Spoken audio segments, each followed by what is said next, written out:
வணக்கம். சொல்லுங்க.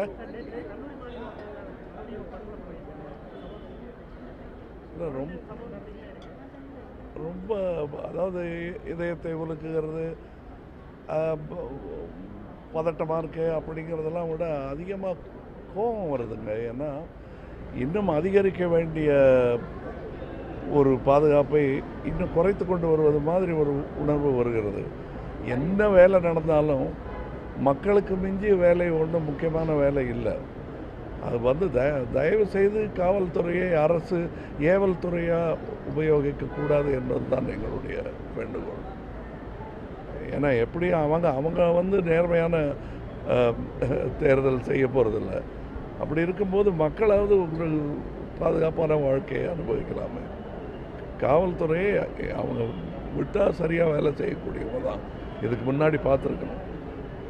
ஆனால் அவர்களை ஏவல் துறையாக அவங்க பயன்படுத்தக்கூடாது என்பது தான் இப்போதைக்கு எனக்கு தோன்றும் யோசனை.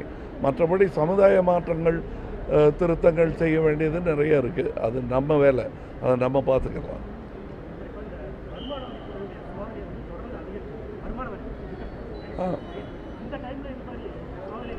அது இன்னொரு ஏவல் துறையாக மாறிக்கிட்டு வருது, அவ்வளோதான்.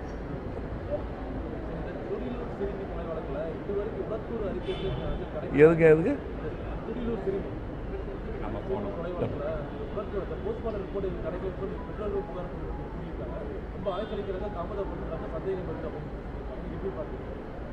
அதெல்லாம் அவங்களெல்லாம் அலக்கழிக்கவே கூடாது. ஏழைகளை அலக்கழித்தால் அதற்கான பதிலை அவர்கள் சொல்ல வேண்டி வரும், கூடிய விரைவில் சொல்ல வேண்டி வரும். பணக்காரங்க அவங்கள பார்த்துக்கிறதுக்கு அவங்க தொடர்பு இருக்கும், கனெக்ஷன்ஸ் இருக்கும், அதை டிக்கெட்டு வாங்கிடுவாங்க. ஏழைகளுக்கு யாரும் இல்லைன்னு நினச்சிட்டு அஜாக்கிரதையாக அவங்க இருக்கக்கூடாது. ஏன்னா பல பேர் இருக்காங்க, பொதுமக்கள் இருக்காங்க, முக்கியமாக நாங்கள் இருக்கோம்.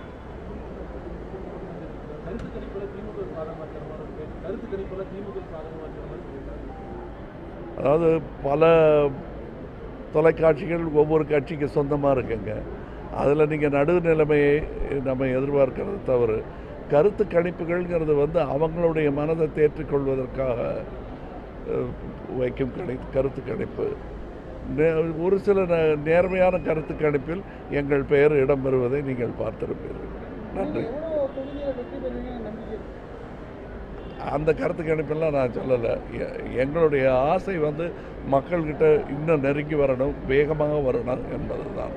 அதற்கான பலனை அனுபவிப்போம் என்ற முழு நம்பிக்கையும் எங்களுக்கு இருக்கிறது. நன்றி. பல அறிக்கைகள் இருக்குங்க. முக்கியமாக நாங்கள் சொல்கிறது ஆதார வசதி. ஏழைகள் இருக்காங்கங்கிறத அரசே ஒத்துக்கிருச்சு. ஆனால் அவங்களுக்கு குடிக்க தண்ணி கூட இல்லை. சாப்பாடு இருக்கட்டும், தண்ணி கூட இல்லை. அது கொடுக்க முடியாத அரசாகத்தான் இவர்கள் இருக்கிறார்கள். தமிழ்நாட்டில் நதி இல்லாமல் இல்லை, இருக்கிற நதியில் சாக்கடை கலக்க விடுறாங்க. இதுதான் இவங்க செய்கிற வேலையாக இருக்குது.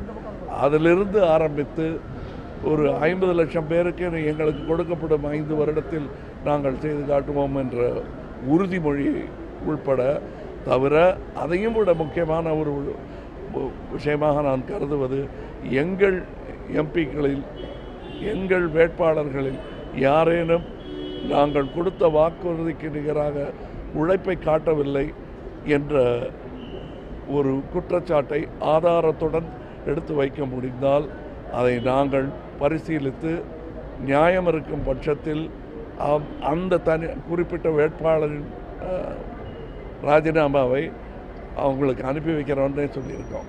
இது எந்த கட்சியும் சொல்லாது. முக்கியமாக நாங்கள் நேர்மையான கட்சி என்பதை அடித்து சொல்லுகிறோம்.